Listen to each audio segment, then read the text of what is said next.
दिल्ली की सरकार को बनाने का जो कानून है, जिसे जेएनसीटी एक्ट कहते हैं, उसमें बदलाव करके केंद्र सरकार अब एलजी को इतनी पावर देने जा रही है कि वो दिल्ली की चुनी हुई सरकार के काम रोक सके। दिल्ली की चुनी हुई सरकार के पास अब निर्णय लेने की शक्ति नहीं होगी, वो एलजी के पास होगी। एलजी का मतलब है केंद्र सरकार के पास होगी, केंद्र की बीजेपी की सरकार के पास में होगी। केंद्र सरकार का जो ये कदम है वो लोकतंत्र में लोकतांत्रिक तरीके से जनता द्वारा चुनी गई सरकार की पावर कम करने का जो कदम है, ये लोकतंत्र की आत्मा के खिलाफ तो है ही है, ये संविधान के भी खिलाफ है। 3 सब्जेक्ट को छोड़ के सारे काम पर, 3 मुद्दों को छोड़ के, पुलिस, जमीन एंड पब्लिक ऑर्डर, इन 3 चीजों को छोड़ के दिल्ली की चुनी हुई सरकार, दिल्ली की चुनी हुई विधानसभा सारे मसलों पर निर्णय ले सकेगी और सारे मसलों पर गवर्नमेंट चला सकेगी। दिल्ली की चुनी हुई सरकार कहेगी कि भाई प्राइवेट स्कूलों की फीस नहीं बढ़ने देनी। भारतीय जनता पार्टी की जहां जहां सरकार है, भारतीय जनता पार्टी खुलेआम प्राइवेट स्कूलों की फीस बढ़ाती है। दिल्ली की चुनी हुई सरकार कहेगी सरकारी अस्पतालों को ठीक करो। भारतीय जनता पार्टी पिछले दरवाजे से कहेगी नहीं, सरकारी अस्पताल ठीक करने की जरूरत नहीं है। इन्होंने तो अपने सारे सरकारी अस्पताल बर्बाद कर रखे हैं जहां जहां इनकी सरकारें, और जहां जहां इनकी सरकारें, सरकारी अस्पताल भी महंगे कर रखे हैं इन्होंने। आज कुछ मीडिया रिपोर्ट्स के माध्यम से पता चला है कि केंद्र सरकार ने कल चुपचाप बहुत ही गोपनीय तरीके से दिल्ली में चुनी हुई सरकार के जो मुख्यमंत्री होते हैं, मंत्री होते हैं, चुनी हुई सरकार के मुख्यमंत्री और मंत्री के अधिकार कम करके उनको छीन के एलजी को देने का एक कानून पास किया है कल कैबिनेट ने। दिल्ली की सरकार को बनाने का जो कानून है, जिसे जेएनसीटी एक्ट कहते हैं, उसमें बदलाव करके केंद्र सरकार अब एलजी को इतनी पावर देने जा रही है कि वो दिल्ली की चुनी हुई सरकार के काम रोक सकें। दिल्ली की चुनी हुई सरकार के पास अब निर्णय लेने की शक्ति नहीं होगी, वो एलजी के पास होगी। एलजी का मतलब है केंद्र सरकार के पास होगी, केंद्र की बीजेपी की सरकार के पास में होगी। स्टेट गवर्नमेंट, जिसको जनता चुनती है, दिल्ली की जनता चुनती है, उसके पास में अब डिसीजन लेने की पावर नहीं होगी।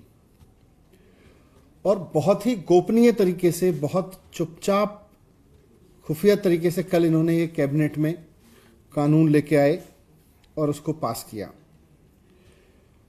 केंद्र सरकार का जो ये कदम है वो लोकतंत्र में लोकतांत्रिक तरीके से जनता द्वारा चुनी गई सरकार की पावर कम करने का जो कदम है, ये लोकतंत्र की आत्मा के खिलाफ तो है ही है, ये संविधान के भी खिलाफ है। संविधान में साफ साफ लिखा हुआ है कि दिल्ली में एक चुनी हुई सरकार होगी और उसके पास में 3 सब्जेक्ट को छोड़ के सारे काम पर, 3 मुद्दों को छोड़ के, पुलिस, जमीन एंड पब्लिक ऑर्डर, इन 3 चीजों को छोड़ के दिल्ली की चुनी हुई सरकार, दिल्ली की चुनी हुई विधानसभा सारे मसलों पर निर्णय ले सकेगी और सारे मसलों पर गवर्नमेंट चला सकेगी। इस बात को 2015 में सबको याद होगा कि किस तरह से तब बीजेपी की चुनी हुई सरकार ने एलजी के माध्यम से मनमाने तरीके से, संविधान में लिखे होने के बावजूद, इंटरप्रिटेट किया कि नहीं नहीं, सेंट्रल गवर्नमेंट चलाएगी दिल्ली की सरकार को। फिर जब हम सुप्रीम कोर्ट में गए तो सुप्रीम कोर्ट की कॉन्स्टिट्यूशन बेंच ने कहा, सुप्रीम कोर्ट की संवैधानिक बेंच ने संविधान में लिखे हुए को और स्पष्ट करते हुए कहा कि दिल्ली की चुनी हुई सरकार और दिल्ली की चुनी हुई विधानसभा, इसके पास में 3 सब्जेक्ट को छोड़ के, police, land and public order, इनको छोड़ के हर मामले में फैसले लेने का अधिकार है। ये निर्णय लेंगे कि दिल्ली की बिजली कैसे चलेगी, बसें कैसे चलेंगी, स्कूल कैसे चलेंगे, अस्पताल कैसे चलेंगे, ये सब चुनी हुई सरकार निर्णय लेगी। और इस बात को संविधान की पीठ ने, 5 जजों की बेंच ने बहुत स्पष्ट तरीके से कि संविधान में क्या लिखा है उसकी व्याख्या कर दी। अब उसके बाद कोई रास्ता नहीं बचा इनके पास में। सारे काम संविधान की बेंच ने कहा भी चुनी हुई सरकार के पास में है, उसमें एलजी का कोई रोल नहीं है। एलजी के पास में केवल और केवल इंफॉर्मेशन जाएगी सरकार के लिए हुए फैसलों की। फैसला सरकार लेगी, चुनी हुई सरकार लेगी और उसकी इंफॉर्मेशन एलजी को जाएगी। ये संवैधानिक बेंच ने संविधान की व्याख्या करते हुए साफ साफ लिखा है। लेकिन अब केंद्र की भारतीय जनता पार्टी की सरकार ने संविधान को किनारे करते हुए, सुप्रीम कोर्ट की संवैधानिक पीठ की व्याख्या को किनारे करते हुए, इसके उलट संविधान में दी गई व्यवस्था के उलट जाते हुए यह फैसला लिया है कि केंद्र सरकार की जो दिल्ली की चुनी हुई सरकार होने के बावजूद एलजी के हाथ में पावर होगी निर्णय लेने की, डिसीजन लेने का अधिकार जो है वो एलजी के हाथ में होंगे।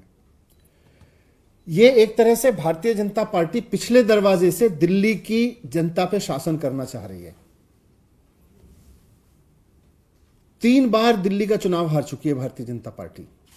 दिल्ली की जनता ने 3 चुनावों में कहा है कि हमको भारतीय जनता पार्टी की गवर्नेंस नहीं चाहिए दिल्ली में। अब ये पिछले दरवाजे से आके दिल्ली के जनता की गवर्नेंस को चलाना चाहते हैं, संविधान के खिलाफ जाके चलाना चाहते हैं। इसका सबसे बड़ा नुकसान ये होगा कि दिल्ली की सरकार ने जिस तरह के जनता के पक्ष के फैसले लिए हैं, जनता के हित में जो शानदार काम किए हैं, उन सब के बारे में फैसला लेने का अधिकार फिर बीजेपी को मिल रहा है पिछले दरवाजे से। दिल्ली की चुनी हुई सरकार कहेगी हमको स्कूल बनाने, सरकारी स्कूल अच्छे करने। भारतीय जनता पार्टी के तो एजेंडे में ही नहीं है स्कूल। दिल्ली की चुनी हुई सरकार कहेगी कि भाई प्राइवेट स्कूलों की फीस नहीं बढ़ने देनी। भारतीय जनता पार्टी की जहां जहां सरकार है, भारतीय जनता पार्टी खुलेआम प्राइवेट स्कूलों की फीस बढ़वाती है। दिल्ली की चुनी हुई सरकार कहेगी मोहल्ला क्लिनिक बनानी है, भारतीय जनता पार्टी की कहती है कि भाई मोहल्ला क्लिनिक तो ठीक नहीं है। दिल्ली की चुनी हुई सरकार कहेगी सरकारी अस्पतालों को ठीक करो, भारतीय जनता पार्टी पिछले दरवाजे से कहेगी नहीं, सरकारी अस्पताल ठीक करने की जरूरत नहीं है।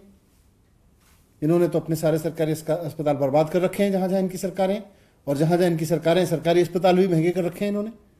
दिल्ली की चुनी हुई सरकार कहेगी कि भाई सरकारी अस्पतालों में सबका मुफ्त इलाज होना चाहिए, सबको फ्री दवाई मिलनी चाहिए, भारतीय जनता पार्टी कहेगी नहीं। दिल्ली की चुनी हुई सरकार कहेगी कि दिल्ली की जनता को मुफ्त बिजली मिलनी चाहिए, भारतीय जनता पार्टी कहेगी कि हमने तो पूरे देश में बिजली महंगी कर रखी है, दिल्ली में कैसे सस्ती कर सकते हैं। पिछले दरवाजे से जब भारतीय जनता पार्टी को दिल्ली की सरकार चलाने की पावर दी जा रही है तो यही निर्णय करेगी भारतीय जनता पार्टी। दिल्ली की चुनी हुई सरकार कहेगी भाई लोगों को पानी फ्री चाहिए, पीने का पानी तो लोगों को कम से कम फ्री मिलना चाहिए साफ। ये कहेंगे नहीं, पानी पे तो पैसा कमाना चाहिए।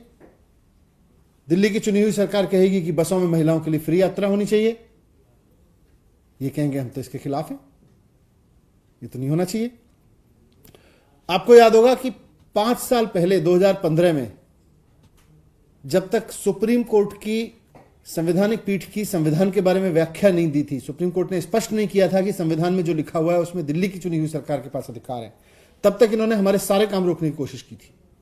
इन्होंने सीसीटीवी रोक के रखे भारतीय जनता पार्टी ने, इन्होंने मोहल्ला क्लिनिक की फाइलें दबा के रखी, इन्होंने स्कूलों की फाइलें दबा के रखी, इन्होंने कॉलेज यूनिवर्सिटीज की फाइलें दबा के रखी। उसके बाद जब संवैधानिक पीठ ने व्याख्या कर दी, उसके बाद से दिल्ली की चुनी हुई सरकार ने जब दिल्ली की जनता के बारे में फैसला लेना शुरू किया तो उसके बाद काम धड़ाधड़ हुआ। आप देखो मोहल्ला क्लिनिक बनते चले गए, सारी जगह सीसीटीवी लग गए, बिजली फ्री हो गई, पानी फ्री हो गया, महिलाओं में के लिए बसें फ्री हो गई, सरकारी स्कूल और शानदार होते चले गए, नई यूनिवर्सिटी बनने लगी। तो आज भारतीय जनता पार्टी इन सब कामों को इन सब कामों में अड़चन डालने के लिए, इन सब कामों को रोकने के लिए, ये पिछले दरवाजे से दिल्ली को चलाने के लिए ये साजिश के तहत ये कानून लेके आई है, जो ना सिर्फ लोकतंत्र के खिलाफ है, जो ना सिर्फ दिल्ली की जनता की मर्जी के खिलाफ है, क्योंकि दिल्ली की जनता की मर्जी है कि उसको उसकी चुनी हुई सरकार चलाए। भारतीय जनता पार्टी दिल्ली की जनता की मर्जी में नहीं आती है। दिल्ली की जनता की मर्जी के खिलाफ जाके, संविधान की मर्जी के खिलाफ जाके, संविधान की व्याख्या के खिलाफ जाके ये जाके आज पिछले दरवाजे से दिल्ली को चलाने की कोशिश कर रहे हैं। दिल्ली में बिजली कैसी होगी, दिल्ली में पानी कैसा होगा, दिल्ली में स्कूल कैसे होंगे, दिल्ली में अस्पताल कैसे होंगे, ये सब दिखाने की कोशिश कर रहे हैं, ये सब पे कब्जा करने की कोशिश कर रहे हैं। ये तो संविधान के खिलाफ है और जनता की मर्जी के खिलाफ है। यही आपके सामने रखना था। सर, जो नए अमेंडमेंट किए गए वो कौन कौन सी चीजें हैं जो पावर अब आप लोगों से बहुत ही खुफिया तरीके से अमेंडमेंट किए हैं, लेकिन जो मोटे तौर पर मीडिया रिपोर्ट्स में आया है कि दिल्ली की चुनी हुई सरकार की पावर कम करके एलजी साहब के पास में पावर दी जाएगी। ये लोकतंत्र के खिलाफ है, संविधान में लिखा हुआ है उसके खिलाफ है। संविधान में दिल्ली की चुनी हुई सरकार को साफ साफ पावर दी हुई है, उसके खिलाफ है। E5 चैनल पंजाबी हुणे सब्सक्राइब करो, बेल आइकन पे क्लिक करो।